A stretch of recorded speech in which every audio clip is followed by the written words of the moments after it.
Vamos a sellar la frontera porque hay una invasión de miles y miles de personas. Es lo que dijo anoche Donald Trump después de su apabullante victoria en los caucus de Iowa. Una victoria que le abre el camino a la Casa Blanca. El control de la inmigración es una de las apuestas de su programa y Trump lo ha dejado muy claro en ese pequeño estado del centro del país. Pues la siguiente parada ahora en ese camino a la Casa Blanca va a ser dentro de una semana, justo una semana, en New Hampshire. En esas primarias veremos si Trump consolida ese liderazgo entre los republicanos, pero sobre todo, Cristina Olea, veremos si alguno de sus adversarios, por ejemplo Ron DeSantis o Nikki Haley, se cae definitivamente de esa carrera, ¿no? Sí, esto ha sido una demostración de fuerza de Donald Trump. Tiene más votos él solo que todos sus rivales juntos. Le saca 30 puntos al siguiente. Y las encuestas dicen que su ventaja en el conjunto del país es todavía mayor. ¿Puede alguien arrebatarle la candidatura? Pues ahora mismo parece imposible. Pero esto no ha hecho más que empezar. Iowa es el primero en votar y a partir de ahora lo irán haciendo los demás estados. Para los rivales de Trump, aquí en Iowa era muy importante el segundo puesto, así que esto es un empujón para Ron DeSantis, el gobernador de Florida, que lo ha conseguido. Y es una decepción para Nikki Haley, ex embajadora ante la ONU, que ha quedado tercera. Y sobre todo es un jarro de agua fría para los republicanos que querían cambiar de rumbo y dejar atrás a Trump. No les salen los números, están en minoría. Anoche aquí en Iowa votaron de una forma muy particular. Los famosos caucus son asambleas de vecinos y nosotros hemos estado en uno de ellos para mostrárselo. Sí, es una desclasificación parcial de los documentos secretos que hacen, como decís, a petición del juez que lleva el caso del espionaje a Pere Aragonés, un pinchazo de teléfono a través de la tecnología Pegasus cuando era vicepresidente de la Generalitat. El gobierno asegura que ellos son los primeros interesados en que se esclarezca este asunto y aclara la portavoz que no afecta a la seguridad nacional. Pero Pilar Alegría ha aprovechado hoy para sacar otro asunto también de espionaje a políticos catalanes, en este caso el que se hizo presuntamente durante el gobierno de Mariano Rajoy, la llamada Operación Cataluña. Ha cargado contra el Partido Popular por este caso que considera bochornoso, muy grave. Le pide explicaciones a Feijóo y aseguran en Moncloa que van a llegar hasta el final. En ningún caso afecta a la seguridad nacional. Lo que sí que afecta a la seguridad nacional es la forma de actuar del principal partido de la oposición, del Partido Popular, que cuando está en el gobierno utiliza los resortes del Estado de Derecho para perseguir a sus oponentes políticos y cuando está en la oposición quiere legalizar a todos aquellos partidos políticos que no piensan como él. Empiezan muy pronto y no porque lo busquen, más bien el porno les busca a ellos, dicen los especialistas. Los datos dicen que el 54% por primera vez entre los 6 y los 12 años. Las familias se asustan, ¿no? Porque mi hijo debería estar jugando y no viendo esto. La mayoría del porno que les llega a esa edad es a través de stickers, de enlaces o de chat de la Play. Si tuviese un hijo no me gustaría que consumiese ese tipo de contenido. Yo tengo críos menores de edad y tenemos que andar con mucho cuidado. Para el 30% de los jóvenes es la única fuente de información sobre el tema y eso impacta en la forma en la que ven la sexualidad. Hay impactos en la distorsión de la percepción, el lenguaje con el que se habla de las mujeres, el tipo de prácticas que se observan, la empatía se desconecta. La aparición de nuevas violencias sexuales, como vemos claramente en La Manada, la adicción a la pornografía, con todas las consecuencias que lleva una adicción. La Fiscalía de Andalucía recalca que los menores no tienen formación necesaria para afrontar ese acceso fácil y hay que blindarlos ante esos contenidos. Memoria tras memoria vamos comprobando la facilidad que tienen los menores y a más temprana edad.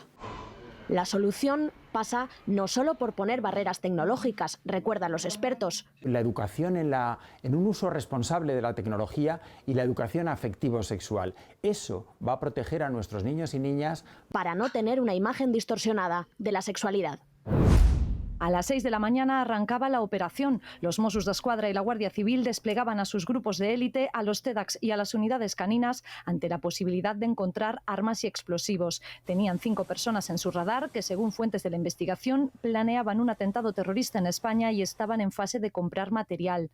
Uno de los presuntos yihadistas vivía aquí, en esta urbanización en Sant Pere de Ribes, y esta es la casa de otro de los detenidos en Martorell.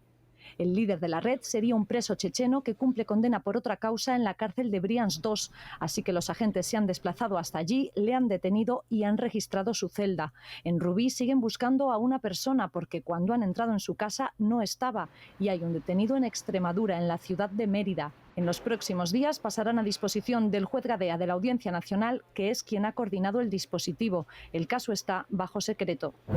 No fue una imprudencia, sino un homicidio doloso, según el abogado de la familia del soldado Carlos León. Asegura que se cometieron un cúmulo de negligencias. No había lanchas, ni salvavidas, ni personal sanitario. Y sobre todo no había una línea de vida.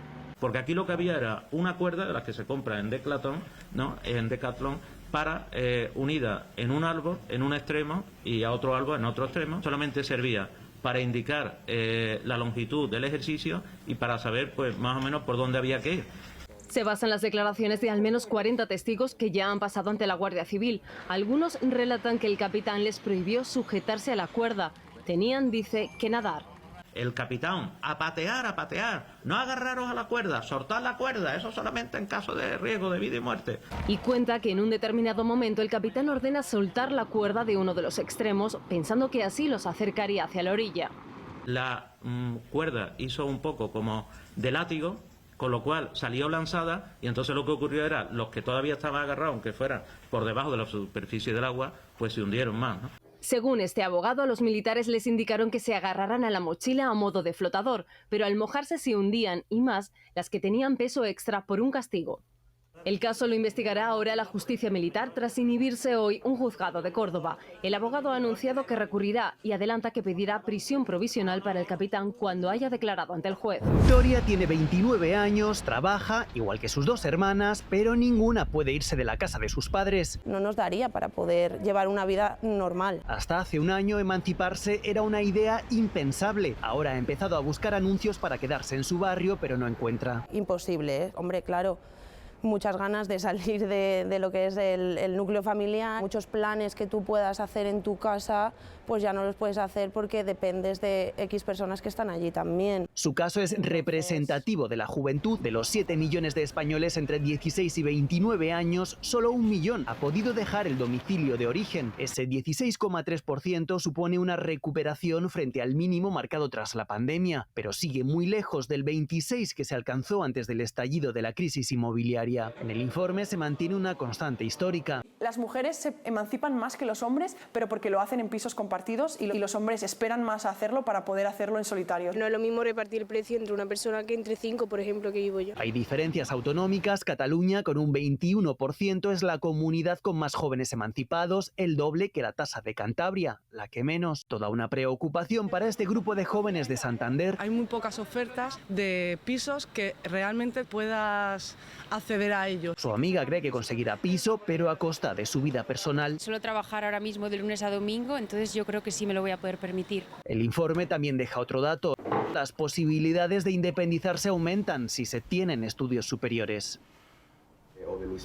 El elevado coste de la vivienda es el principal culpable de que los jóvenes no puedan irse de casa de sus padres. El precio de los alquileres, la forma más habitual de emancipación, ha aumentado mucho más que los salarios. Pagar un alquiler en solitario cuesta unos 944 euros al mes, lo que supone casi el 94% del sueldo de un trabajador joven. Tenemos gente que no puede pagar nada más que una habitación. Y eso está oprimiendo tanto por arriba como por abajo al precio. E insisto, el principal problema es que hay muy poca vivienda. Pero compartir tampoco es barato. Una habitación cuesta de media 375 euros al mes. Este alquiler supone el 37,3% del salario más frecuente entre los jóvenes, por encima del 30% recomendado. Hay que poner una solución ya y radical sobre la mesa porque no valen bonos del alquiler y no valen parches a un problema que es estructural ya de nuestro país. Y el mercado de la compra no está mejor. En estos momentos no, hay que ahorrar muchísimo durante bastante tiempo. Para pagar la entrada de una vivienda, un joven tiene que ahorrar más de 50.000 euros. Tendría que dedicar su salario entero de 4 años y medio para poder acceder a una hipoteca. El sueldo más frecuente entre los menores de 30 apenas supera los 1.000 euros, no llega ni al salario mínimo, mientras que la vivienda no para de subir. Esta subida del coste de vida desproporcional al aumento de salarios es prácticamente inviable para los jóvenes de hoy en día. A pesar de todo, la tasa de emancipación mejoró ligeramente con respecto al año anterior, por la reducción de la temporalidad, la subida del salario mínimo y la caída del paro juvenil, que ha vuelto a niveles previos a la crisis de 2008. Mejoras, pero aún insuficientes para muchos jóvenes que todavía no pueden irse de casa de sus padres.